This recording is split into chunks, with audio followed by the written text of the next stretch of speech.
तर जय शिवराय मित्रांनो. तसं तर आजचा व्हिडिओ मी बनवणार नव्हतो, पण एक डोक्यामध्ये तीव्र सनग होती म्हणून हा व्हिडिओ बनवतोय.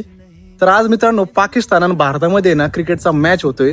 आणि मित्रांनो ही मॅच व्हायचं सगळ्यात मोठं कारण काय, नेमकं काय गरज होती भारतासारख्या एवढ्या विकसनशील देशाला पाकिस्तान सारख्या भिकारचोट देशासोबत क्रिकेटची मॅच खेळायला काय गरज होती? काही दिवसापूर्वी पहलगाम सारख्या भ्याड हल्ल्यामध्ये आपले 25-30 जण शहीद झाले. त्यांना धर्म विचारून गोळ्या मारण्यात आल्या आणि त्याच भिकारचोट देशासोबत आपण आज क्रिकेटची मॅच खेळतोय फक्त पैशांसाठी.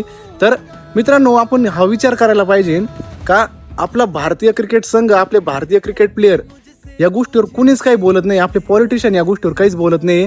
सरळ सरळ पैसे कमवण्यासाठी भारतीयांच्या भावना संघ खेळण्याचा हा प्रयत्न आहे. मित्रांनो विचार करण्यासारखी गोष्ट आहे. आज एकही मोठा क्रिकेटर, एकही मोठा पॉलिटिशियन या गोष्टीवर बोलला नाही.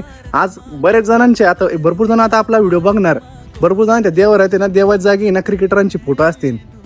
आज विचार करा मित्रांनो, त्या लोकांना देशाशी काहीच घेणं नाही, फक्त पैसा कमवणे. आणि सगळ्यात मोठं कारण सध्या सट्टा हा बंद झालाय. त्यामुळे क्रिकेटमधून पैसे कमवण्यासाठी यांना फक्त एकच ऑप्शन होता. रविवारचा दिवस यांनी 7ला भारत पाकिस्तानची मॅच लावली. आम्ही तर येडेचे, आम्ही बसणार टीव्ही पुढे, तुम्हाला पैसे कमवून देणार आणि बस. हाच तर पूर्ण गेम आहे ना. कारण भारतीयांच्या भावनाचा आहे ना, या राजकारण्यांना, या क्रिकेटरांना कोणालाच काही घेणं नाही. यांना फक्त पैशाची घेणं आहे. आणि या गोष्टी कुठेतरी समजल्या पाहिजे. आणि भरपूर जणांना ही गोष्ट आहे ना टोचणार आहे, कारण भरपूर जणांच्या देवाऱ्यामध्ये देव नाही, क्रिकेटरांचे आणि पॉलिटिशियन लोकांचे फोटो ठेवलेले.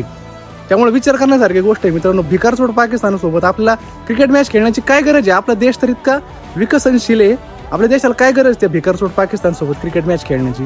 BCCIचं म्हणणं असं आहे का 10,000 कोटी रुपयाचा प्रॉफिट होईल आपल्या भारताला पाकिस्तान सोबत मॅच खेळल्यानंतर. अरे पाकिस्तान सोबत मॅच खेळल्यानंतर 10,000 कोटी जर आपल्याला फायदा होऊ राहिला तर काहीतरी तर पाकिस्तानला पण फायदा होणारच ना. आणि पाकिस्तानला मिळणारा एक रुपया फक्त दहशतवादासाठी वापरला जातोय.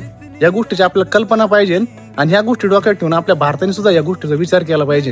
काही जणांना हा व्हिडिओ भरपूर टोचणार आहे, काय हरकत नाही. हा वैयक्तिक माझी भावना होती, मी मांडली.